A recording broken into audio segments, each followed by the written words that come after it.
hati. Tenangkan. Bunda. Ada yang ingin ditenangkan hatinya? Silakan. Ada banyak, tapi boleh kita kasih kesempatan, silakan Mbak. Assalamualaikum Ustadz, Teh. Waalaikumsalam warahmatullahi wabarakatuh. Perkenalkan, saya Mayang dari Kota Bau-Bau, Sulawesi Tenggara. Saya adalah seorang ibu yang saat ini sedang terpisah dengan anak saya. Saya menikah pada tahun 2024. Kala itu umur saya 23 tahun dan suami 35 tahun Ustadz. Pernikahan kami melalui perjodohan. Saya menerima perjodohan tersebut karena percaya bahwa orang tua dan keluarga suami telah mengenal latar belakang masing-masing Ustadz. Saya menginginkan dalam pernikahan saya itu rumah tangga yang tenang, saling menyayangi dan sebagai tempat pulang Ustadz. Namun pada awal pernikahan itu saya merasakan banyaknya kejanggalan Ustadz.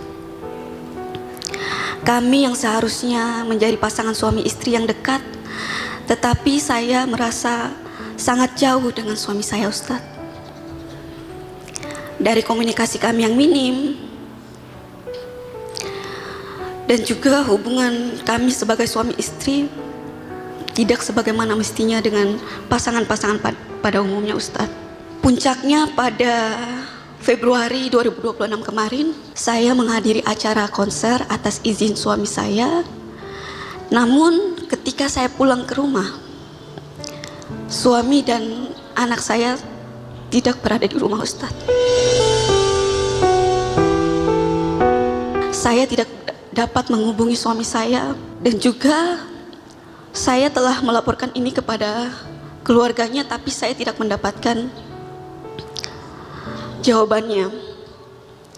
Kemudian pada tanggal 3 Maret 2026 saya mendapatkan pesan dari suami saya yang isinya dia mentalak satu saya Ustaz. Dan juga pada waktu yang bersamaan dia mengajak saya pulang ke kampung kami bersama-sama. Namun setibanya saya di kapal Ustaz, saya tidak menemukan mereka. Saya merasa dijebak Ustaz. Sesampainya saya di Bau-Bau, orang tua saya menangis melihat keadaan saya Ustaz. Maksud keluarga saya, jikalau memang mereka ingin berpisah dengan saya, maka pulangkanlah saya baik-baik sebagaimana dia mengambil saya dari orang tua saya Ustaz. Yang saat ini yang saya perjuangkan Ustaz hanyalah anak saya yang masih berumur 1 tahun Ustaz. Pertanyaan saya Ustaz, anak saya masih membutuhkan kasih sayang dari saya seibunya Ustaz. Apa yang harus saya lakukan agar ikhlas dalam berjuang dan juga tidak menghilangkan keyakinan saya kepada Tuhan bahwa Tuhan telah memberikan saya jalan yang terbaik. Kata suami saya tidak mengurus anak Ustaz dan tidak mengurus keluarga. Padahal anak saya itu dari lahir sampai umur 11 bulan saya merawatnya sendiri Ustaz, tanpa bantuan siapa-siapa. Ya, izin Mbak, saya ingin bertanya tadi Mbak sempat bicara suami menalak dan mengambil anak dan menjauhkan dari Mbak. Jadi suami saya itu dengan saya sangat-sangat jarang untuk berkomunikasi. Dia lebih sibuk untuk bekerja. Dia lebih dekat dengan teman-temannya. Kalau ada kesempatan suami ingin kembali memperbaiki keadaannya, Mbak masih mau terima, masih mau menjaga rumah tangga ini atau seperti apa? Tidak Ustadz. Karena saya mendapatkan banyak hal-hal yang di luar nalar saya Ustadz. Mbak sudah lama tidak bertemu dengan anak berarti. Sudah Ustadz. Dan sekarang yang Mbak perjuangkan tuh anak itu. Iya betul. Taka, anak ibu saya. Tunggu ibu ya sayang.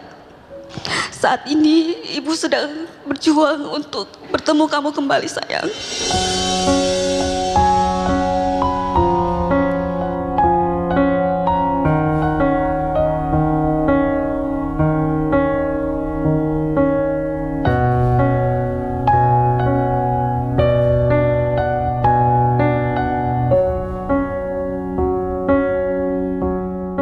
Ustadz, Gimana? saya sebenarnya agak sedikit penasaran ya.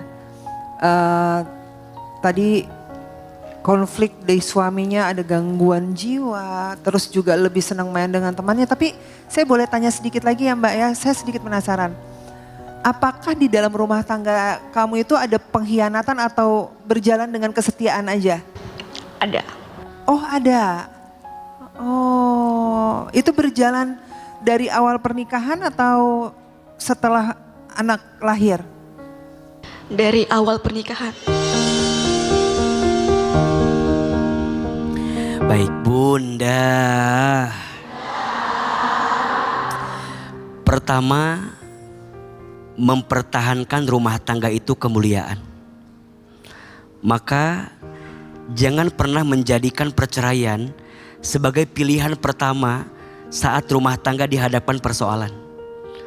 Perceraian itu harus dijadikan sebagai pilihan terakhir setelah semuanya sudah tak bisa diperbaiki dan setelah semuanya sudah tak menemukan kebaikan untuk bisa bertumbuh. Maka tadi Ahilman tanyakan, apa masih bisa diperbaiki, masih bisa bertahan? Ternyata jawaban beliau jawabannya tidak. Maka silahkan dikembalikan.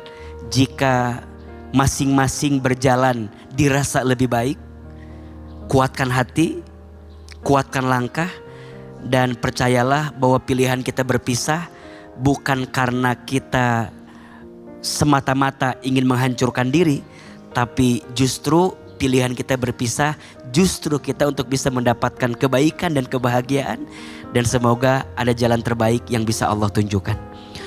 Yang kedua, urusan hak asuh anak. Karena ini belum selesai mungkin prosesnya.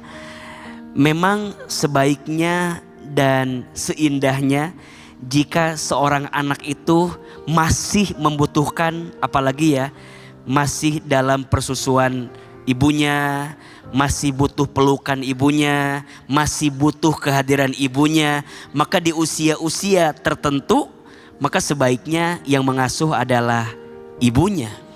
Tetapi jika seorang suami tadi melihat bahwa ibunya dalam tanda kutip tidak pandai mengurus anak, Mbak harus klarifikasi, Mbak tanya. Dan mungkin nanti di persidangan akan jauh lebih jelas seperti apa.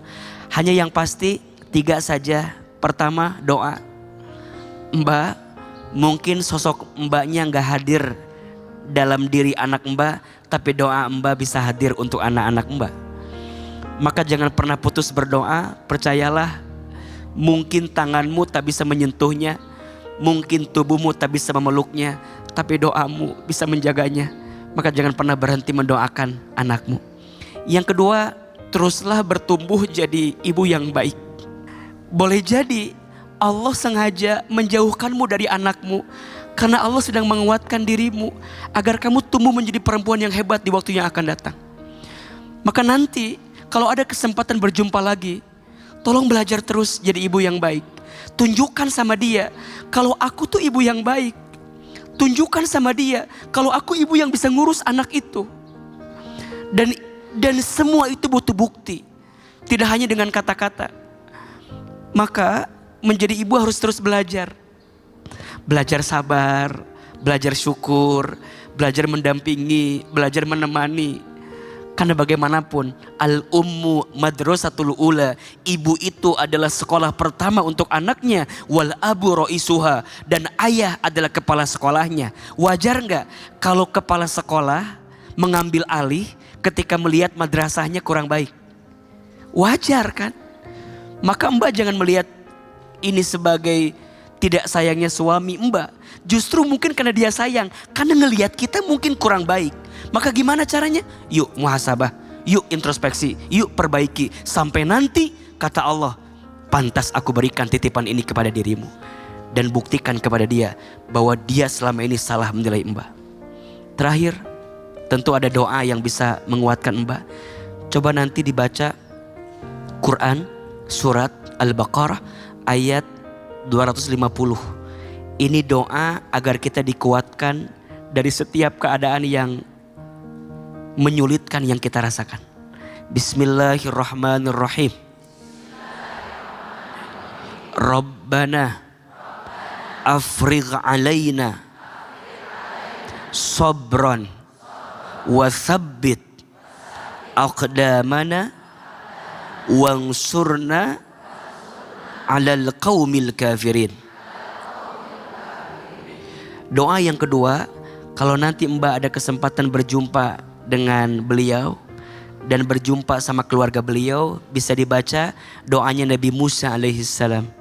Rabbis rahli sadri wa yassirli amri wahlul 'uqdatam bil lisani yafqahu qawli. Percayalah, kemampuan kita ada batasnya, tapi kemampuan Allah tak ada batasnya. Minta sama Allah doa yang banyak. Jangan pernah putus asa, karena tidak pernah ada doa yang dilantunkan kecuali Allah siapkan kebaikan. Kuat-kuat, semangat, tetap melangkah dalam kebaikan. Semoga ada cahaya yang sedang Allah titipkan di balik luka yang sedang Allah hadirkan. Amin ya rabbal alamin. Masya Allah, tabarakallah, terima kasih Ustadz atas kajian hatinya. Semoga menjawab Mbak Mayang ya. Izin saya mungkin juga sedikit membantu. Mungkin bisa, semoga suaminya mendengar dan melihat kajian hati agar tergerak hatinya sebagai seorang ayah, memberikan kesempatan kepada seorang ibu yang ingin bertemu dengan anaknya. Karena dengan memisahkan seorang ibu dengan anaknya itu bukan menjadi jalan keluar yang terbaik.